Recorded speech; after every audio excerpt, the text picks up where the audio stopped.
കേരള മുഖ്യമന്ത്രിയാകാൻ സതീശനുള്ള യോഗ്യതയെക്കുറിച്ചാണ് ആദ്യം നമ്മൾ സംസാരിക്കുന്നത്. VDSലും VSലും രണ്ട് അക്ഷരങ്ങൾ സമാനമാണ് എന്ന് മാത്രമേ ഉള്ളൂ. VS അച്യുതാനന്ദന്റെ എന്തു ഗുണമാണ് VD സതീശനുള്ളത്? പ്രതിപക്ഷ നേതാവിന്റെ കസേരയിൽ ഇരുന്നുകൊണ്ട് ഏത് സമരമാണ് സതീശൻ നടത്തിയത്? നിങ്ങൾ ആരെ മുഖ്യമന്ത്രിയായി തീരുമാനിച്ചാലും അത് പ്രഖ്യാപിക്കുന്നതിന് മുമ്പ് ഞങ്ങളെ അറിയിക്കണം എന്ന് പാണക്കാട്ട് നിന്നൊരു ഉത്തരവ് മുസ്ലിം ലീഗ് കുനിയാൻ പറയുമ്പോൾ മുട്ടിലിഴയുന്നത് ഈ കോൺഗ്രസ് നേതാക്കന്മാരുടെ എല്ലാവരുടെയും സ്വഭാവമാണ്. വിജിലൻസ് മന്ത്രി ഒന്ന് ഇടഞ്ഞാൽ VD സതീശനും VD സതീശന്റെ പിന്തുണയ്ക്കുന്ന ലീഗും വല്ലാതെ ഭയക്കേണ്ടി വരില്ലേ? ഇവര് മൂന്ന് പേരും ലീഗിന്റെ പിന്തുണ ആഗ്രഹിച്ച ഹൈമി കാമുകന്മാരായിരുന്നു. ഇന്ദുലേഹയെ കെട്ടാൻ എന്താ പറയുന്ന അരസമ്മതം ഇല്ലെങ്കിൽ തോഴിയായാലും മതി എന്ന് പറയുന്ന അവസ്ഥയിലായിരുന്നു VD സതീശനും രമേശ് ചെന്നിത്തലയും KC വേണുഗോപാലും. റോഡിലിറങ്ങി കേരളത്തിലെ ജനത എന്ന് മുഴുവൻ പറയുന്നത് PR വർക്കാണെന്ന് സോണിയെ കൃത്യമായി അറിയിച്ചു കോൺഗ്രസ് നേതാക്കൾ തന്നെ എന്നത് മറ്റൊരു വാർത്തയായും വന്നിരുന്നു. PR വർക്കുകളുടെ ഭാഗമായി ഒരു ജനക്കൂട്ടത്തിന് പിടിച്ച ഭ്രാന്ത് പോലെയുള്ള ചില ആക്ടിവിറ്റികളുടെ ഭാഗമായി അദ്ദേഹം മുഖ്യമന്ത്രി പദത്തിലേക്ക് എത്തുകയാണ്. കേരളം കണ്ട ഏറ്റവും മോശം പ്രതിപക്ഷ നേതാവായിരുന്നു സതീശൻ. VD സതീശൻ മുഖ്യമന്ത്രിയാവുകയാണ്. നിരവധി വിഷയങ്ങൾ അതിനു പുറകെ വരികയും ചെയ്യുന്നുണ്ട്. പ്രധാനമായും കേരളം നേരിടാൻ പോകുന്ന ഒരു നിർണായക വിഷയം എന്ന് പറയുന്നത് ഇസ്ലാമിക വിഭാഗങ്ങളെ പ്രീണിപ്പിക്കുന്ന VD സതീശന്റെ നയമാണ്. സ്വാഭാവികമായും നമുക്കറിയാവുന്നതാണ്, SDPIയെ വെള്ളപൂശുന്നൊരു നീക്കം അദ്ദേഹം തെരഞ്ഞെടുപ്പ് പ്രചരണ കാലത്ത് നടത്തിയിരുന്നു. അതുപോലെ തന്നെ മുസ്ലിം ലീഗിന്റെ ശക്തമായ പിന്തുണയിൽ അദ്ദേഹം മുഖ്യമന്ത്രി സ്ഥാനത്തെത്തിയിരിക്കുന്നു. അത്തരത്തിൽ നിരവധിയായ സമ്മർദ്ദ തന്ത്രങ്ങൾ ലീഗ് പ്രയോഗിക്കുന്നു. ലീഗിനെ അതിനെ പ്രേരിപ്പിക്കുന്നത് മറ്റു ഇസ്ലാമിക സംഘടനകളാണെന്ന് നിരീക്ഷിക്കപ്പെടുന്നു. സങ്കീർണമായൊരു പശ്ചാത്തലം ഉരുത്തിരിഞ്ഞു വരുന്നുണ്ട് എന്ന് തന്നെയാണ് മനസ്സിലാക്കാൻ സാധിക്കുന്നത്. അതേക്കുറിച്ചാണ് ഇന്നത്തെ ചർച്ച. രഞ്ജിത്ത്, ഈ പറഞ്ഞ വിഷയം, ഇപ്പോൾ നമ്മൾ സംസാരിച്ചിരുന്ന വിഷയം, അത് ഇന്നലെയും കേൾക്കാൻ തുടങ്ങിയതല്ല. അദ്ദേഹത്തിൻ്റെ പ്രചരണ പരിപാടിയുടെ സമയത്തൊക്കെ അത് മൂർധന്യാവസ്ഥയിലെത്തുകയായിരുന്നു. അദ്ദേഹം വളരെ ശക്തമായി SDPI ഒരു വർഗീയ സംഘടനയല്ല, അല്ലെങ്കിൽ ഇത്തരത്തിലുള്ള ചില ലക്ഷ്യങ്ങളോടെ പ്രവർത്തിക്കുന്ന സംഘടനയല്ല, അവർക്ക് ഇസ്ലാമിക രാഷ്ട്രം രൂപീകരിക്കുക, നിലവിലെ ജനാധിപത്യ സംവിധാനങ്ങളെല്ലാം ഇല്ലാതാക്കുക, സ്ത്രീകളെ ഒഴിവാക്കുക, അല്ലെങ്കിൽ സ്ത്രീകളെ രണ്ടാംകിട പൗരന്മാരായി കാണുന്ന ആശയത്തെ പ്രചരിപ്പിക്കുക എന്നൊക്കെയുള്ള ചില വൈകൃതം നിറഞ്ഞ ആശയങ്ങളുടെ പുറകെ പോകുന്നവരാണ് ഇവരൊക്കെ എന്നതുകൊണ്ട് തന്നെ അത്തരത്തിലുള്ള നീക്കങ്ങളൊന്നും അവർക്കില്ല എന്ന് പറയുന്നു. അവരുടെ നിന്ന് കൃത്യമായി വോട്ട് പർച്ചേസ് ചെയ്യുന്നൊരു സാഹചര്യം ഉണ്ടായിരിക്കുന്നു. അത്തരത്തിലുള്ള വിവിധങ്ങളായ നീക്കങ്ങൾ നടന്നിരിക്കുന്നു. മുഖ്യമന്ത്രിയാകാൻ കോൺഗ്രസിന്റെ പാർലമെന്ററി പാർട്ടിയുടെ അപ്പുറത്ത് സുപ്രീം കമാൻഡായി ലീഗ് മാറുന്നു. അതിനൊരു ശക്തിയായി ഇത്തരത്തിലുള്ള ഭീകര സ്വഭാവമുള്ള സംഘടനകൾ എത്തുന്നു. എങ്ങനെയാണ് ഇത് വിലയിരുത്തപ്പെടേണ്ടത്? ആദ്യം സതീശൻ വെള്ളപൂശിയ ആ പ്രസ്ഥാനം ജമാഅത്ത് ഇസ്ലാമിയാണ്. ജമാഅത്ത് ഇസ്ലാമി ന്യായീകരിച്ചുകൊണ്ടാണ് അദ്ദേഹം പലതരത്തിലുള്ള പ്രസ്താവനകൾ നടത്തുകയും അവർക്ക് അനുകൂലമായി പ്രവർത്തിക്കുകയൊക്കെ ചെയ്തത്. ആ വിഷയം അവിടെ നിൽക്കുമ്പോൾ തന്നെ കേരള മുഖ്യമന്ത്രിയാകാൻ സതീശനുള്ള യോഗ്യതയെക്കുറിച്ചാണ് ആദ്യം നമ്മൾ സംസാരിക്കേണ്ടത്. കഴിഞ്ഞ 5 വർഷം അദ്ദേഹം പ്രതിപക്ഷ നേതാവായിരുന്നു. പ്രതിപക്ഷ നേതാവിൻ്റെ കർത്തവ്യം എന്ന് പറയുന്നത് സമരങ്ങൾ നയിക്കുക, അങ്ങനെയുള്ള കാര്യങ്ങളാണ്. പക്ഷേ കഴിഞ്ഞ 5 വർഷം പ്രതിപക്ഷ നേതാവിൻ്റെ കസേരയിൽ ഇരുന്നുകൊണ്ട് ഏത് സമരമാണ് സതീശൻ നടത്തിയത്? ഏറ്റവും പ്രധാനപ്പെട്ട 2 സമരങ്ങൾ കേരളത്തിൽ നടന്നു. കേരളത്തിലെ തെരുവീഥികളിൽ നടന്നത് ഒന്ന് ആശാസമരവും മറ്റേ റാങ്ക് ലിസ്റ്റിലെ റദ്ദാകുന്നതുമായി ബന്ധപ്പെട്ട സമരവുമാണ്. ഈ 2 സമരങ്ങളിലും സതീശനെ നമ്മളവിടെ കണ്ടില്ല. പല നേതാക്കളും അവിടെ പോയിരുന്നു, പല രാഷ്ട്രീയക്കാരും പോയിരുന്നു. പക്ഷേ ഇവർ സ്വന്തമായി സമരം ചെയ്തവരാണ്. സതീശൻ അതിൽ യാതൊരു പങ്കും എടുത്തില്ല. അതുകൂടാതെ കഴിഞ്ഞ തവണ അദ്ദേഹം പ്രതിപക്ഷ നേതാവായത് അന്ന് പാർട്ടിയിലെ MLA-മാരുടെ ആരുടെയും പിന്തുണ അദ്ദേഹത്തിനില്ലായിരുന്നു. രമേശ് ചെന്നിത്തലയ്ക്കായിരുന്നു പിന്തുണ. മറ്റു ചില നീക്കങ്ങളുടെ ഭാഗമായിട്ടാണ് അദ്ദേഹം പ്രതിപക്ഷ നേതാവായത്. കേരളം കണ്ട ഏറ്റവും മോശം പ്രതിപക്ഷ നേതാവായിരുന്നു സതീശൻ. അതിനേക്കാൾ മോശമായൊരു പ്രതിപക്ഷ നേതാവ് ഒരുപക്ഷെ ഇനി അടുത്ത 5 വർഷം മാത്രമേ കാണുകയുള്ളൂ. അതാണ് അവസ്ഥ. ഇപ്പോൾ മറ്റു പല സമ്മർദ്ദതന്ത്രങ്ങളുടെയും ഭാഗമായി, PR വർക്കുകളുടെ ഭാഗമായി, ഒരു ജനക്കൂട്ടത്തിന് പിടിച്ച ഭ്രാന്ത് പോലെയുള്ള ചില ആക്ടിവിറ്റികളുടെ ഭാഗമായി അദ്ദേഹം മുഖ്യമന്ത്രി പദത്തിലേക്ക് എത്തുകയാണ്. ആ മുഖ്യമന്ത്രി പദത്തിലേക്ക് എത്തുന്നതിന് വേണ്ടി അദ്ദേഹത്തിന് സ്വന്തം പാർട്ടിയിലെ MLA-മാരുടെ പിന്തുണ നമ്മൾ കണ്ടതാണ്. അങ്ങനെ പിന്തുണ ഇല്ലാതെ പാർട്ടിക്ക് പുറത്തുള്ള ഒരു ഹൈക്കമാൻഡിൻ്റെ പിന്തുണയോടുകൂടിയാണ് അദ്ദേഹം അവിടെ എത്തിച്ചേരുന്നത്. അതാണ് ഇപ്പോഴത്തെ സാഹചര്യം. ഈ സാഹചര്യം സ്വാഭാവികമായും ഇപ്പോൾ അവർ തെരഞ്ഞെടുക്കപ്പെട്ട ഒരു സംവിധാനത്തിലുള്ള അല്ലെങ്കിൽ UDFന്റെ പാർലമെന്ററി പാർട്ടി എന്ന് പറയുമ്പോൾ അവരതിൽ തീരുമാനമെടുക്കാൻ കഴിവുള്ളവരാണ്. പക്ഷേ UDFന്റെ പാർലമെന്ററി പാർട്ടിയല്ല മുഖ്യമന്ത്രിയെ തീരുമാനിക്കുന്നത്, കോൺഗ്രസിന്റെ പാർലമെന്ററി പാർട്ടിയാണ്. ആ ഒരു രീതിയാണ് UDFന്റെ അങ്ങനെയാണ് വരേണ്ടത്. പക്ഷേ ഇവിടെ ഇപ്പോൾ സംഭവിച്ചിരിക്കുന്നത്, നമ്മൾ പത്രങ്ങളിൽ അല്ലെങ്കിൽ വന്നിരിക്കുന്ന ന്യൂസുകൾ നമ്മൾ വീക്ഷിച്ചാൽ മനസ്സിലാകുന്നത്, നിങ്ങൾ ആരെ മുഖ്യമന്ത്രിയായി തീരുമാനിച്ചാലും അത് പ്രഖ്യാപിക്കുന്നതിന് മുമ്പ് ഞങ്ങളെ അറിയിക്കണം എന്ന് പാണക്കാട്ട് നിന്നൊരു ഉത്തരവ് നമ്പർ 10 ജനപദിലേക്ക് പോയതായാണ് കേരളത്തിലെ മാധ്യമങ്ങൾ മൊത്തം എഴുതുന്നത്. എങ്ങനെ നമ്മൾ മാധ്യമ റിപ്പോർട്ടുകൾ വിശ്വസിക്കരുത് എന്നൊരു ചോദ്യം വരും. അങ്ങനെയാണെങ്കിൽ ഈ മാധ്യമങ്ങളാണ് VD സതീശന് അനുകൂലമായിട്ട് ഈ കേരളം മുഴുവനുള്ള ജനങ്ങൾ റോഡിലാണെന്ന് എഴുതിയത്. അത് വിശ്വസിക്കാമെങ്കിൽ ഇതും വിശ്വസിക്കണം. അതാണ് അതിലെ പ്രധാനപ്പെട്ട നമ്മുടെ പോയിന്റ്. എന്താണ് ഈ റോഡിലിറങ്ങി കേരളത്തിലെ ജനത എന്ന് മുഴുവൻ പറയുന്നത് ഒരു PR വർക്കാണെന്ന് സോണിയെ കൃത്യമായി അറിയിച്ചു കോൺഗ്രസ് നേതാക്കൾ തന്നെ എന്നത് മറ്റൊരു വാർത്തയായും വന്നിരുന്നു. തീർച്ചയായിട്ടും PR വർക്കല്ലേ. നമുക്കറിയാം, അതായത് VD സതീശനെ VS അച്യുതാനന്ദന് തുല്യമായി കാണിക്കുകയായിരുന്നു ചില മാധ്യമങ്ങൾ, ചില സോഷ്യൽ മീഡിയ വേണ്ടി ജനകീയ പ്രതിഷേധം പോലെ VDSന് വേണ്ടി ജനകീയ പ്രക്ഷോഭം. ഈ VDSലും VSലും 2 അക്ഷരങ്ങൾ സമാനമാണ് എന്ന് മാത്രമേ ഉള്ളൂ. അല്ലാതെ VS അച്യുതാനന്ദന്റെ എന്തു ഗുണമാണ് VD സതീശനുള്ളത്? VS അച്യുതാനന്ദന്റെ ജീവിതം മൊത്തം ഒരു സമരമായിരുന്നു. VD സതീശന്റെ ജീവിതം മൊത്തം PR വർക്കാണെന്നാണ് ഇപ്പോൾ തെളിഞ്ഞിരിക്കുന്നത്. ഇപ്പോൾ വരുന്നത് ഏത് സമരമാണ് അദ്ദേഹം നടത്തിയത്? നിയമസഭയിൽ എന്ത് കാര്യമാണ് അദ്ദേഹം ഉന്നയിക്കുന്ന വിഷയങ്ങൾ കോടതിയിൽ പോയി തോറ്റേ അമ്പിപ്പുറത്ത് കോടതി പോലും പബ്ലിസിറ്റി സ്റ്റണ്ട് ആണോ എന്ന് ചോദിച്ച സാഹചര്യം VD സതീശന്റെ കേസിലുണ്ട്. പബ്ലിസിറ്റി ഇൻട്രസ്റ്റ് ആണോ, പബ്ലിക് ഇൻട്രസ്റ്റ് ആണോ? ഇത്രയും വല്ലാത്തൊരു ടേം കോടതി സാഹിത്യപരമായി പ്രയോഗിച്ചത് പോലും ഇദ്ദേഹത്തിന്റെ ഈ ലീലാവിലാസങ്ങളുടെ പുറകെയാണ്. ഇത് VD സതീശനെ സംബന്ധിച്ചിടത്തോളം VD സതീശൻ തീർച്ചയായും ഇപ്പോൾ മുഖ്യമന്ത്രി പദത്തിലെത്തുമ്പോൾ ആഭ്യന്തരമന്ത്രി പദവി അദ്ദേഹത്തിനില്ല, ആഭ്യന്തരമന്ത്രിയുടെ ചുമതലയും അദ്ദേഹത്തിനില്ല. പക്ഷേ ധനകാര്യം, തുറമുഖമൊക്കെ അദ്ദേഹത്തിന്റെ കയ്യിലാണ് വരാനിരിക്കുന്നത്, അല്ലെങ്കിൽ അദ്ദേഹത്തിന്റെ നിയന്ത്രണത്തിൽ വരുമെന്നൊക്കെയാണ് കേൾക്കുന്നത്. അങ്ങനെയാണെങ്കിൽ ഈ തുറമുഖം അതൊക്കെ മാറ്റി നിർത്തുകയാണെങ്കിൽ മുഖ്യമന്ത്രി പദത്തിലിരുന്ന് ഒരു ദുർബലനായ ഒരു മുഖ്യമന്ത്രിയായി ഇദ്ദേഹം മാറാനുള്ള സാധ്യതയുണ്ട്. സ്വാഭാവികമായും ആഭ്യന്തരമില്ലാത്ത മുഖ്യമന്ത്രിക്ക് ഒരു ദൗർബല്യം ഉണ്ടല്ലോ സ്വാഭാവികമായും. അത്തരത്തിലൊരു ദൗർബല്യത്തിൽ നിലനിൽക്കുന്ന ഒരു മുഖ്യമന്ത്രിയെ അതിശക്തമായി സ്വാധീനിക്കാൻ ഈ ലീഗൊക്കെ ശ്രമിക്കുകയാണെങ്കിൽ, പ്രത്യേകിച്ച് ധനകാര്യം അത്തരത്തിലുള്ള വിഷയങ്ങളിലൊക്കെ വലിയ രീതിയിലുള്ള ഇടപെടൽ നടത്തുകയാണെങ്കിൽ, നമുക്കറിയാവുന്നതാണ് ഈ PWDയുടെയൊക്കെ നിരവധി കോൺട്രാക്റ്റുകളിലൂടെ ജീവിച്ചിരുന്ന കുറേ മനുഷ്യരുടെ സമ്പത്തിൽ നിന്ന് പണം കണ്ടെത്തി നിലനിന്നിരുന്ന പാർട്ടിയാണ് ലീഗ് എന്നൊക്കെ പല റിപ്പോർട്ടുകളും പുറത്തു വന്നിരുന്നു. ഈ വരെ സാഹചര്യങ്ങളിലൊക്കെ ഏത് രീതിയിലായിരിക്കും ഇവരുടെയൊക്കെ സ്വാധീനം വരിക? ഇത് കേരളം ഒരു അഴിമതി ഭരണത്തിലേക്ക് പോകുന്ന ഒരു സാഹചര്യം ഉണ്ടാവുമോ? 2ാം പാലാരിവട്ടം പാലങ്ങൾ ഉണ്ടാവും. അതായത് സ്വന്തം കാലിൽ നിൽക്കുന്ന കുതിര. കേരളത്തിൽ ഇതുവരെ ഉണ്ടായിരുന്ന മുഖ്യമന്ത്രിമാരൊക്കെ അങ്ങനെയായിരുന്നു. VD സതീശൻ വരാൻ പോകുന്നത്, നമ്മുടെ മുമ്പിൽ തെളിയാൻ പോകുന്നത് ഒരു പൊയ്ക്കാൽ കുതിരയായിരിക്കും എന്നാണ്. അദ്ദേഹത്തിന് സ്വന്തം കാലിന് ബലമില്ല. സ്വന്തം കാലിന് ബലം വരണമെങ്കിൽ സ്വന്തം പാർട്ടിയിലെ MLA കൂടെ വേണം. സ്വന്തം പാർട്ടിയിൽ അദ്ദേഹത്തിനെ പിന്തുണച്ചത് 4, 5, 6 MLA. അതിൽ തന്നെ സ്ലാഷ് ഇട്ടാണ് KC or VD എന്നാണ്. 1ാം സ്ഥാനം KC വേണുഗോപാലിനായിരുന്നു. അപ്പം അങ്ങനെ സജസ്റ്റ് ചെയ്ത ആളുകളാണ് ഉള്ളത്. ഏതൊരു മന്ത്രിസഭയിലെയും ഏറ്റവും ശക്തനായ മന്ത്രി എന്ന് പറയുന്നത് ആഭ്യന്തരമന്ത്രിയായിരിക്കും. അത് VD സതീശനില്ല.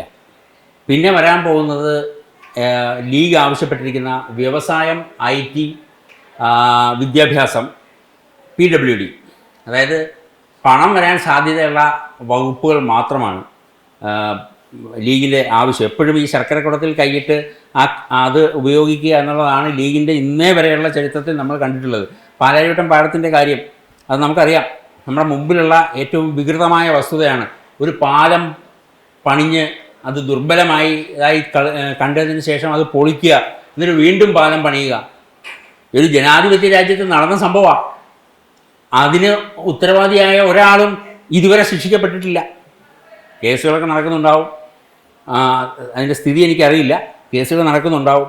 പക്ഷേ അങ്ങനെ ഒരു വികൃതമായ ഒരു അവസ്ഥയിൽ അത് UDF മന്ത്രിസഭയിലായിരുന്നു.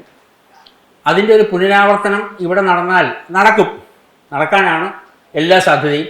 സതീശൻ അതിന് കണ്ണടച്ച് ഇരുന്നു കൊടുക്കുകയും ചെയ്യും. കാരണം അദ്ദേഹത്തിൻ്റെ ഈ ഭാഗ്യം പോലെ ലോട്ടറി അടിച്ചവൻ്റെ അവസ്ഥയിൽ കിട്ടിയിരിക്കുന്ന ഈ മുഖ്യമന്ത്രി പദവിയാണ്. അതേസമയം രമേശ് ചെന്നിത്തലയാണ് ആഭ്യന്തരവും വിജിലൻസും വന്നുവിടുന്നത്. ഇത് മുഖ്യമന്ത്രിക്കെതിരെ ഒരു വാളായി പ്രയോഗിക്കാൻ മുഖ്യമന്ത്രിയുടെ സ്ഥാനം ആഗ്രഹിച്ച വ്യക്തിയാണ് രമേശ് ചെന്നിത്തല, തർക്കമില്ല. അതിശക്തമായ തർക്കം നടന്നു. മുഖ്യമന്ത്രി പ്രഖ്യാപനത്തിന് പിന്നാലെ വീടിന്റെ പുറകുവശത്തെ വാതിലൂടെ ഇറങ്ങി പുറത്തുപോയി. അത് പരിഹാസ്യമായി ഒക്കെ പലരും പറഞ്ഞു. എങ്കിലും അദ്ദേഹം മാധ്യമങ്ങളോട് മുഖം കൊടുക്കേണ്ടതില്ല എന്നൊരു തീരുമാനമെടുത്ത് പുറത്തുപോയി എന്ന ഒരു പ്രബുദ്ധ രാഷ്ട്രീയ ബോധ്യത്തിന്റെ അടിസ്ഥാനത്തിൽ തന്നെ നമുക്കത് പരിഗണിക്കുകയാണെങ്കിൽ ഇനി വിജിലൻസിന്റെ നിയന്ത്രണം അദ്ദേഹത്തിന്റെ കയ്യിൽ വരുന്നു. സ്വാഭാവികമായും പല കേസുകളുണ്ട്. പുനർജനി എന്ന് പറഞ്ഞൊരു കേസ് VD സതീശനെതിരെ തന്നെ എങ്ങനെ വരുന്നുണ്ട്. അതുമാത്രമല്ല, ഇത്തരത്തിലുള്ള പ്രശ്നങ്ങൾ വിജിലൻസ് കമ്മീഷൻ രൂപീകരിക്കുമെന്നൊക്കെ ചില വാഗ്ദാനങ്ങളൊക്കെ കേൾക്കുന്നുണ്ട്. നിലവിലെ സാഹചര്യത്തിൽ ഈ വിജിലൻസ് മന്ത്രി ഒന്ന് ഇടഞ്ഞാൽ VD സതീശനും VD സതീശന്റെ പിന്തുണയ്ക്കുന്ന ലീഗും വല്ലാതെ ഭയക്കേണ്ടി വരില്ലേ? അങ്ങനെ ഒരു സാഹചര്യം ഉണ്ടാവില്ലെന്നാണ് എനിക്ക് പറയാൻ ഉള്ളത്. എന്താ കാര്യം എന്ന് വെച്ച് കഴിഞ്ഞാൽ, ഇവർ 3 പേരും ലീഗിൻ്റെ പിന്തുണ ആഗ്രഹിച്ചില്ല. ഫൈമി കാമുകന്മാരായിരുന്നു. അതായത് ഈ ഇന്ദുലേഹയെ കെട്ടാൻ എന്താ പറയുന്നത്, അരസമ്മതം ഇല്ലെങ്കിൽ തോഴിയായാലും മതി എന്ന് പറയുന്ന അവസ്ഥയിലായിരുന്നു VD സതീശനും രമേശ് ചെന്നിത്തലയും KC വേണുഗോപാലും. VD സതീശൻ മലപ്പുറത്ത് ഒരു സമ്മേളനത്തിൽ പോയിട്ട് ഇസ്ലാമിക മതസാഹിത്യ ഗ്രന്ഥത്തിലെ ഉദ്ധരണികൾ ധാരാളമായി ഉപയോഗിച്ച് ഒരു പ്രസംഗം നടത്തിയിട്ടുണ്ട്. ആധുനിക ശാസ്ത്രത്തിലുള്ള പല കണ്ടുപിടുത്തങ്ങളും മുൻപേ തന്നെ പറഞ്ഞതായിട്ടുള്ള കാര്യങ്ങൾ അദ്ദേഹം സർട്ടിഫൈ ചെയ്തിട്ടുണ്ട്. രമേശ് ചെന്നിത്തല ആലപ്പുഴ നടത്തിയ ഒരു പ്രസംഗം ഇൻ്റർനെറ്റിൽ അവൈലബിൾ ആണ്. അതിനകത്ത് അദ്ദേഹം പറയുന്നത് കോൺഗ്രസ്സുകാർ അദ്ദേഹത്തെ സ്നേഹിച്ചതിനേക്കാൾ കൂടുതൽ മുസ്ലിം ലീഗാണ് അദ്ദേഹത്തെ സ്നേഹിച്ചതെന്നാണ്. അതായത് കുനിയാൻ പറയുമ്പോൾ മുസ്ലിം ലീഗ് കുനിയാൻ പറയുമ്പോൾ മുട്ടിലിഴയുന്നത് ഈ കോൺഗ്രസ് നേതാക്കന്മാരുടെ എല്ലാവരുടെയും സ്വഭാവമാണ്. അങ്ങനെ അല്ലാത്തൊരു തലമുറ കരുണാകരൻ്റെ അല്ലെങ്കിൽ ആൻ്റണിയുടെ കാലത്ത് അവസാനിച്ചതാണ്. അതിനുശേഷം വന്നവരൊക്കെ തന്നെ മുസ്ലിം ലീഗിൻ്റെ എന്താ പറയുന്നത് പാതാരബിന്ദങ്ങളെ നമിച്ചാണ് ജീവിക്കുന്നത്. ഇന്നിപ്പോ ദേശീയ നേതൃത്വം പോലും അതിനെ വഴങ്ങുന്നൊരു സാഹചര്യമാണ്. രാഹുലിന്റെയും അതുപോലെ തന്നെ പ്രിയങ്കയുടെയും വിജയം പോലും ഇപ്പോൾ മുസ്ലിം ലീഗിന്റെ കയ്യിലാണ് വയനാട്. അങ്ങനെ രാഹുലിന്റെ വിജയം കഴിഞ്ഞ തവണയായിരുന്നു, പ്രിയങ്കയുടെ വിജയം ഇത്തവണ നടക്കുകയും ചെയ്തു. യഥാർത്ഥത്തിൽ വിഷയം അവിടെയായിരുന്നു. ഞങ്ങളെ അറിയിക്കണം എന്ന് പറയുന്ന മുസ്ലിം ലീഗ് കേരള മുഖ്യമന്ത്രി ആരാണെന്ന് കോൺഗ്രസ് തീരുമാനിച്ച് ഞങ്ങളെ അറിയിക്കണമെന്ന് പറയാൻ ഈ പ്രിയങ്ക ഗാന്ധിയോടോ അല്ലെങ്കിൽ രാഹുലിനോടോ ആവശ്യപ്പെടുന്നതിൻ്റെ ബലം എന്താണ്? നിങ്ങൾ ജയിക്കുന്നത് ഞങ്ങളുടെ കൃപ കൊണ്ടാണ്, സൗജന്യത്തിലാണ് എന്നത് കൊണ്ടാണ്. അതുകൊണ്ടാണ് ഇവർക്ക് 2 പേർക്കും KC വേണുഗോപാലിനെ കരിയില പോലെ എടുത്ത് കളയാനും പകരം ആരുടെയും പിന്തുണയില്ലാത്ത PR വർക്കിൻ്റെ ബലത്തിൽ മാത്രം ഊതിവീർപ്പിച്ച ബലൂണായ ഈ VD സതീശനെ മുഖ്യമന്ത്രി ആക്കേണ്ടിയും വന്നത്. ഇപ്പോൾ നേരത്തെ നമ്മളിത് തുടങ്ങുമ്പോൾ നമ്മൾ രണ്ടുപേരും ഒരേ വാക്ക് ഉപയോഗിച്ചിരുന്നു മുസ്ലിം ലീഗിനെ കുറിച്ച്, സുപ്രീം കമാൻഡ്. സുപ്രീം കമാൻഡ് എന്ന് പറയുമ്പോൾ ഒരു ഹൈക്കമാൻഡ് അവിടെ ഉണ്ടായിരുന്നു. ഹൈക്കമാൻഡിന് മുകളിൽ ഇവർ കമാൻഡ് ചെയ്തതാണ് നമ്മൾ അതിനെ സുപ്രീം കമാൻഡ് എന്ന് പറയാനൊരു പ്രേരണയായത്. ഈ ഹൈക്കമാൻഡ് എന്ന് പറയുന്നത് ഇപ്പോൾ KC വേണുഗോപാലിനടുത്ത് കറിവേപ്പില പോലെ കളഞ്ഞത് ഹൈക്കമാൻഡ് ആണെങ്കിൽ, അതുപോലെ തന്നെ ഹൈക്കമാൻഡിൻ്റെ അംഗങ്ങൾക്ക് വേണ്ടി അല്ലെങ്കിൽ ഹൈക്കമാൻഡിൻ്റെ ഭാഗമായവർക്ക് വേണ്ടി അവർക്ക് തെരഞ്ഞെടുപ്പിൽ ജയിക്കുന്നതിന് വേണ്ടി എന്തെങ്കിലുമൊക്കെ നീക്കം നടത്തുന്നതിൻ്റെ ഭാഗമായുള്ള ഒരു അഡ്ജസ്റ്റ്മെൻ്റ് ആണെങ്കിൽ ഈ ഹൈക്കമാൻഡ് എന്താണ്? ശരിക്കും പറഞ്ഞാൽ ഇത് വലിയ തമാശയാണ്. ഈ ഹൈക്കമാൻഡ് എന്ന് പറയുമ്പോൾ നമ്മൾ ഉദ്ദേശിക്കുന്നത് AICC പ്രസിഡന്റ് ആണല്ലോ. അടുത്ത AICC പ്രസിഡന്റ് ആണോ കോൺഗ്രസ് വർക്കിംഗ് കമ്മിറ്റി ആണോ ഹൈക്കമാൻഡ്? അല്ല, നിലവിലൊരു രാഷ്ട്രീയ പാർട്ടിയുടെ ഹൈക്കമാൻഡ് എന്ന് പറഞ്ഞാൽ അതിൻ്റെ പ്രസിഡന്റ് ആയിരിക്കണം. ഭാരതീയ ജനതാ പാർട്ടിയെ സംബന്ധിച്ച് ഭാരതീയ ജനതാ പാർട്ടിയുടെ പ്രസിഡന്റ് ആണല്ലോ ഹൈക്കമാൻഡ്. AICC പ്രസിഡന്റ് ആകണം കോൺഗ്രസിൻ്റെ ഹൈക്കമാൻഡ്. എന്തെങ്കിലും പ്രസ്താവനകൾ ഖാർഗെ നടത്തിയതായി നമ്മൾ കണ്ടിട്ടുണ്ട്. ഖാർഗെ എവിടെയെങ്കിലുമൊക്കെ പോയിരുന്ന് എന്തെങ്കിലുമൊക്കെ പറയും എന്നുള്ളതല്ലാതെ സമവായ ചർച്ചകൾ നടത്തലാണ്. അതായത് എണ്ണകളിലാണ് പുള്ളിയുടെ പരിപാടി. അതല്ലാതെ വേറെ യാതൊരു കാര്യങ്ങളും സീരിയസ് ആയിട്ടുള്ള ഒരു കാര്യത്തിലും ഖാർഗെ ഇടപെട്ടിട്ടില്ല. ആ പദവിയിലേക്ക് KC വേണുഗോപാലിനെ കൊണ്ടുവരാം എന്നുള്ള സമവായമാണ് ഇപ്പോൾ എത്തിയിരിക്കുന്നത്. കേരള മുഖ്യമന്ത്രി ആകുന്നതിന് പകരം AICC പ്രസിഡന്റ് ആക്കാം. ഇപ്പോൾ ചേറ്റൂർ ശങ്കരൻ നായർക്ക് ശേഷം കേരളത്തിൽ നിന്ന് ഒരു AICC പ്രസിഡന്റ് വരാൻ പോകുന്നു എന്നൊക്കെയാണ് KC വേണുഗോപാലിൻ്റെ ഫാൻസ് പറയുന്നത്. അനുയായികളെന്ന് പോലും വിളിക്കാൻ പറ്റില്ല. 3 കോൺഗ്രസ് നേതാക്കളുടെയും അണികളെ അനുയായികളെന്ന് പോലും വിളിക്കാൻ പറ്റില്ല. ഫാൻസ് അസോസിയേഷനുകളാണ് ഇതൊക്കെ. വിവിധ ഫാൻസ് അസോസിയേഷനുകളുടെ ഒരു കൂട്ടായ്മ മാത്രമാണ് കോൺഗ്രസ്, അതിനപ്പുറം ഒന്നുമില്ല. അപ്പോൾ വേണുഗോപാൽ ഫാൻസ് പറയുന്നത് ഇപ്പോൾ അങ്ങനെ ആശ്വസിക്കുകയാണ്. ഭാവിയിൽ ഇനി കുറേ കഴിയുമ്പോൾ വേണുഗോപാൽ ഇപ്പോൾ ഒരു റബ്ബർ സ്റ്റാമ്പ് ഇരിപ്പുണ്ട്, നാളെ വേറൊരു റബ്ബർ സ്റ്റാമ്പ് വരും. അദ്ദേഹം എന്തായിരിക്കും നോക്കുക? ലീഗിൻ്റെ പിന്തുണയോട് കൂടിയാണ് VD സതീശൻ മുഖ്യമന്ത്രിയായത്. ലീഗിൻ്റെ പിന്തുണ എങ്ങനെ തനിക്ക് നേടിയെടുക്കാം എന്നാണ് രമേശ് ചെന്നിത്തലയും KC വേണുഗോപാലും നോക്കുക. ഒന്നും ഒന്നിനേക്കാൾ മെച്ചമല്ല ഒരിക്കലും. 3 പേരും കോൺഗ്രസ്സുകാരാണ്. കോൺഗ്രസിൻ്റെ വർഗ്ഗസ്വഭാവം 3 പേരിലുമുണ്ട്. അതിനെ ആരെയും നമുക്ക് ന്യായീകരിക്കാനൊന്നും പറ്റില്ല. അവർ തമ്മിലുള്ള തർക്കം, അതിലൊരു അനീതി നടന്നിട്ടുണ്ട്. കേരളത്തിലെ ജനങ്ങളെ മുഴുവൻ വിഡ്ഢികളാക്കിക്കൊണ്ട് വി ഡി സതീശൻ മുഖ്യമന്ത്രിപദത്തിലേക്ക് എത്തിയിട്ടുണ്ട്. അതൊരു ഫാബ്രിക്കേറ്റഡ് ജനപിന്തുണയായിരുന്നു എന്നുള്ളത് ഏതാനും മാസങ്ങൾക്കുള്ളിൽ തന്നെ തെളിയാൻ പോവുകയാണ്. ഈ ഒരു സാഹചര്യത്തിൽ ഇതൊരു വല്ലാത്ത അവസ്ഥയിലാണ്. ഇപ്പോൾ കേരളം ഭരിക്കാൻ പോകുന്നത് ഇത്തരത്തിലുള്ള ചില ശക്തികളാണെന്ന് ഇപ്പോൾ വ്യക്തമായി കഴിഞ്ഞു. ഇനി മുസ്ലിം ലീഗിൻ്റെ കയ്യിൽ വിദ്യാഭ്യാസ വകുപ്പ് വരുന്നു. 10 വർഷത്തിന് മുമ്പ് ഉണ്ടായിരുന്ന UDF സർക്കാരിൽ മുസ്ലിം ലീഗിൻ്റെ ഒരു വല്ലാത്തൊരു പ്രവർത്തനങ്ങളായിരുന്നു നടന്നുകൊണ്ടിരുന്നത്. SSLC പരീക്ഷാ ഫലം പുറത്തു വരിക, 102% വിജയം ഉണ്ടാവുക, അത്തരത്തിലുള്ള വിചിത്രമായ സംഭവങ്ങളൊക്കെ നടന്നിരുന്നു. ഒരു മിസ്മാനേജ്മെന്റാണ് ആ വകുപ്പിൽ തന്നെ നടന്നത്. അതുപോലെ തന്നെ ചില ദുർവ്യാഖ്യാനങ്ങളൊക്കെ നടത്തുക, പച്ചമേശ വിരി, ഫോൺ വച്ച, ഫോണിന്റെ വയറ് വച്ച എന്നൊക്കെ പറഞ്ഞ് AK ബാലൻ ഇപ്പോഴും സമരം ചെയ്തതൊക്കെ എനിക്കിപ്പോഴും ഓർമ്മ വരുന്നുണ്ട്. അത്തരത്തിലുള്ള പച്ച നിറങ്കം പൂശിയോ പൂശാതിരിക്കുകയോ ചെയ്യട്ടെ, പച്ച ഒരു വിഷയമല്ല. പക്ഷേ അത് നിയമപരമായ എന്തെങ്കിലും ആവട്ടെ. പക്ഷേ ഇത്തരത്തിലുള്ളൊരു സ്വാധീനം, അതായത് നേരത്തെ ജമാഅത്തെ ഇസ്ലാമിയുടെ സിലബസിനെ ന്യായീകരിക്കുന്ന ഒരു നീക്കം മുഖ്യമന്ത്രിയുടെ ഭാഗത്തു നിന്ന്, അല്ലെങ്കിൽ സതീശൻ പ്രതിപക്ഷ നേതാവായിരുന്നപ്പോൾ ഉണ്ടാകും. അതെ, ഈ വൈറ്റ് വാഷിംഗ് സ്റ്റേറ്റ്മെന്റുകൾ ഇപ്പോൾ തന്നെ വി ഡി സതീശൻ, ഇപ്പോൾ നമ്മൾ ഈ സംസാരിച്ചുകൊണ്ടിരിക്കുന്ന സമയത്ത് വി ഡി സതീശൻ വിവിധ അരമനകളിൽ കയറി ഇറങ്ങുകയാണ്. അദ്ദേഹം ഏതെങ്കിലും ക്ഷേത്രത്തിൽ പോയതായ വാർത്ത കണ്ടോ? അല്ലെങ്കിൽ ഏതെങ്കിലും ഹൈന്ദവ സന്യാസിയെ സന്ദർശിച്ചായി ഇതുവരെ വന്നിട്ടില്ല. മഠങ്ങളിൽ പോയതായിട്ടുള്ള വാർത്ത വന്നില്ല. ന്യൂനപക്ഷ ക്ഷേമ മുഖ്യമന്ത്രി ആയിരിക്കും അദ്ദേഹം എന്നാണ് എനിക്ക് തോന്നുന്നത്. പാണക്കാട്ടെയും ജമാഅത്തെ ഇസ്ലാമി വെള്ളിമാട് കുന്നിലും പാണക്കാടും ഷട്ടിൽ സർവീസ് അടിക്കാനാണ് സാധ്യത. അവർ പറയുന്നത് പോലെ പ്രവർത്തിക്കാനാണ് സാധ്യത. PR അവർ ഇസ്ലാമിക ശക്തികൾ നിയന്ത്രിക്കുന്ന സോഷ്യൽ മീഡിയ ലോകമാണ് കേരളത്തിലുള്ളത്. ആ സാഹചര്യത്തിൽ വി ഡി സതീശന് പല ഗിമിക്കുകളും കാണിച്ച് കുറച്ചു കാലം മുമ്പോട്ട് പോകാൻ പറ്റും. പക്ഷേ എല്ലാവരെയും എന്നും പറ്റിക്കാൻ പറ്റില്ല. അതാണ് നാം ഇതിൽ നിന്ന് മനസ്സിലാക്കേണ്ടത്. പക്ഷേ എന്നും പറ്റിക്കാൻ പറ്റില്ല എന്ന് പറയുമ്പോൾ അതിലൊരു രാഷ്ട്രീയ ചോദ്യം വരുന്നില്ലേ? എത്ര കാലം അധികാരത്തിൽ ഇരിക്കാൻ പറ്റും എന്നൊരു ചോദ്യമല്ലേ അത് സ്വാഭാവികമായിട്ടും ഇതിനകത്തൊരു കൊട്ടാര വിപ്ലവം ഉണ്ടാകാനുള്ളൊരു സാധ്യതയുണ്ട്. പ്രശ്നങ്ങൾ ഉണ്ടാകാൻ സാധ്യതയുണ്ട്. കാരണം MLA മാരുടെ പിന്തുണയില്ല. ഇപ്പോൾ വരാൻ പോകുന്ന മന്ത്രിസഭയിൽ കോൺഗ്രസ് മന്ത്രിമാരിൽ ആരും തന്നെ വി ഡി സതീശനെ പിന്തുണയ്ക്കുന്നവരായിരിക്കില്ല. അവരെ ആരെയും കൂടെ നിർത്താനുള്ള കരിസ്മയോ കപ്പാസിറ്റിയോ വി ഡി സതീശനില്ല. ലീഡർ K കരുണാകരനല്ലല്ലോ വി ഡി സതീശൻ. ഉമ്മൻചാണ്ടിയുടെ തന്ത്രജ്ഞതയുമില്ല. ജാതകവശാൽ അദ്ദേഹം മുഖ്യമന്ത്രിയായി എന്നുള്ളത് മാത്രമാണ്. ആ അവസ്ഥയിൽ അധികാരം ഇദ്ദേഹത്തിന് മുമ്പോട്ട് കൊണ്ടുപോകാൻ പറ്റില്ല. പക്ഷേ ഇന്ത്യൻ യൂണിയൻ മുസ്ലിം ലീഗ് എന്ന് പറയുന്ന മതരാഷ്ട്രീയ സംഘടനയുടെ ലീഗ് ഒരു മതേതര രാഷ്ട്രീയ പാർട്ടിയാണെന്നും മതേതര കക്ഷിയാണെന്നും ഒക്കെ ധാരാളം ആളുകൾ ലീഗിനെ വൈറ്റ് വാഷ് ചെയ്യാറുണ്ട്. ഈ മുസ്ലിം ലീഗ് എന്ന് പറയുന്ന ഒരു സംഘടന എങ്ങനെയാണ് മതേതര കക്ഷിയാവുക?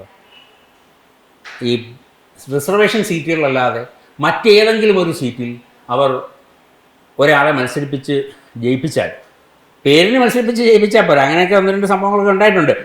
കാരണം ഈ ചോദ്യം ഭാവിയിൽ ആരും ചോദിക്കാതിരിക്കാൻ വേണ്ടി മുൻകൂട്ടി ഇറങ്ങിയിടുന്ന ചില പരിപാടികളുണ്ടല്ലോ, അങ്ങനെയൊക്കെ ചെയ്തിട്ടുണ്ട്. അതല്ല, ഒരു ഹിന്ദുവിനെ മത്സരിപ്പിച്ച് അല്ലെങ്കിൽ ഒരു ക്രിസ്ത്യാനിയെ മത്സരിപ്പിച്ച് ജയിപ്പിച്ച് ലീഗിൻ്റെ കെയർ ഓഫിൽ മന്ത്രിയാക്കട്ടെ. അതിനുശേഷം 5 മന്ത്രിമാരിൽ ഒരാൾ ഹിന്ദു മന്ത്രിയാവട്ടെ. ഹിന്ദു മന്ത്രിയാവണമെന്നില്ല, ക്രിസ്ത്യാനി ആയാലും മതി. അതെ, മുസ്ലിം ഇതര മന്ത്രിയാവട്ടെ. ഇവർ മുസ്ലിം ലീഗ് മതേതര കക്ഷിയാണെങ്കിൽ റിസർവേഷൻ സീറ്റിൽ അവർ ഹിന്ദുവിനെ മത്സരിപ്പിക്കുന്നുണ്ടെന്ന് പറയുന്നു. ജനറൽ സീറ്റിൽ ക്രൈസ്തവനെ മത്സരിപ്പിച്ച് ജയിപ്പിക്കട്ടെ, എന്നിട്ട് അയാളെ മന്ത്രിയാക്കട്ടെ. അല്ലാതെ എങ്ങനെയാണ്? നാണമുണ്ടോ? ഞങ്ങൾ മതേതര കക്ഷിയാണെന്ന് പറയുകയും പേരിനോടൊപ്പം മുസ്ലിം എന്ന് ചേർക്കുകയും ചെയ്യുക. എന്നാൽ സിഖ് ലീഗ് എന്ന് പറഞ്ഞ സംഘടന ഉണ്ടാക്കട്ടെ, എന്തായിരിക്കും അവസ്ഥ? നിലവിൽ ഈ മുഖ്യമന്ത്രി അധിക കാലം തുടരുമോ എന്നത് തന്നെ സംശയമായൊരു സാഹചര്യമാണ്. മാത്രമല്ല, ഈ ഭീകര സ്വഭാവമുള്ള സംഘടനകൾ ഉൾപ്പെടെ കേരളത്തിൽ അഴിഞ്ഞാടാനുള്ളൊരു ലൈസൻസ് കൊടുത്ത അവസ്ഥ കൂടി ഇപ്പോൾ ഈ മുഖ്യമന്ത്രി പദത്തിൽ അദ്ദേഹം എത്തുന്നതോടെ ഉണ്ടായിരിക്കുകയാണെന്ന് നമ്മൾ വിവക്ഷിച്ചാൽ അത് തെറ്റില്ല. യാതൊരു തെറ്റുമില്ല. അദ്ദേഹത്തിന് അധികകാലം സ്വസ്ഥമായി കസേരയിൽ ഇരിക്കാൻ പറ്റില്ല, അത് ഉറപ്പാണ്. പിന്നെ അദ്ദേഹം വൈറ്റ് വാഷ് ചെയ്യുന്നതിനനുസരിച്ച് ഇവരുടെ ഉള്ളിലെ വർഗീയ വിഷം ഇങ്ങനെ ഇപ്പോൾ തന്നെ ശ്രദ്ധിച്ചു നോക്കൂ. കഴിഞ്ഞ ദിവസം വെള്ളാപ്പള്ളി നടേശനെതിരായിട്ടും സുകുമാരൻ നായർക്കെതിരായിട്ടും മുസ്ലിം ലീഗിൻ്റെ യൂത്ത് ലീഗിൻ്റെ ജില്ലാ കമ്മിറ്റി നടത്തിയ ജാഥ, അതിലെ മുദ്രാവാക്യങ്ങൾ, അത് ഒരു മതേതര സംഘടനയ്ക്ക് ചെയ്യാൻ പറ്റിയതാണ്. എത്ര മോശമായിട്ടുള്ള പരാമർശങ്ങളായിരുന്നു 2 അഭിബന്ധിതരായ സാമുദായിക നേതാക്കന്മാരെ കുറിച്ച് അവർ പറഞ്ഞത്. ഇതുപോലെ മറ്റാരെങ്കിലും പറഞ്ഞാൽ എങ്ങനെയിരിക്കും? സമസ്ത കേരള ജംഇയ്യത്തുൽ ഉലമയുടെ സംസ്ഥാന പ്രസിഡന്റിനെ കുറിച്ച് നാളെ SNDP യോഗത്തിൻ്റെ യൂത്ത് വിങ് ഒരു പ്രകടനം നടത്തി എങ്ങനെ ഇരിക്കും? ഈ വൈരാളികന്മാരുടെ എല്ലാവരുടെയും പിന്തുണയോടുകൂടി VD സതീശന് അധികകാലം മുമ്പോട്ട് പോകാൻ കഴിയുകയില്ല എന്ന് തന്നെയാണ് നാം മനസ്സിലാക്കേണ്ടത്. തീർച്ചയായും വലിയൊരു ഭൂരിപക്ഷത്തോടെ 102 സീറ്റിന്റെ ഭൂരിപക്ഷത്തോടെ തെരഞ്ഞെടുക്കപ്പെട്ട മുഖ്യമന്ത്രി ദുർബലനായിരിക്കുന്നു, ഭൂരിപക്ഷത്തിലൂടെ ദുർബലനായിരിക്കുന്നു. ന്യൂനപക്ഷത്തിന്റെ സഹായം സ്വീകരിച്ചതോടെ ഭൂരിപക്ഷത്തിൽ ദുർബലനായി മാറിയ ഒരു വ്യക്തിയായി മാറിയ ഒരു പാരഡോക്സ് ആണ് ഇപ്പോൾ സതീശന്റെ മുഖ്യമന്ത്രി പദം എന്നതാണ് ഏറ്റവും ഗൗരവമേറിയ ഒരു വിഷയം.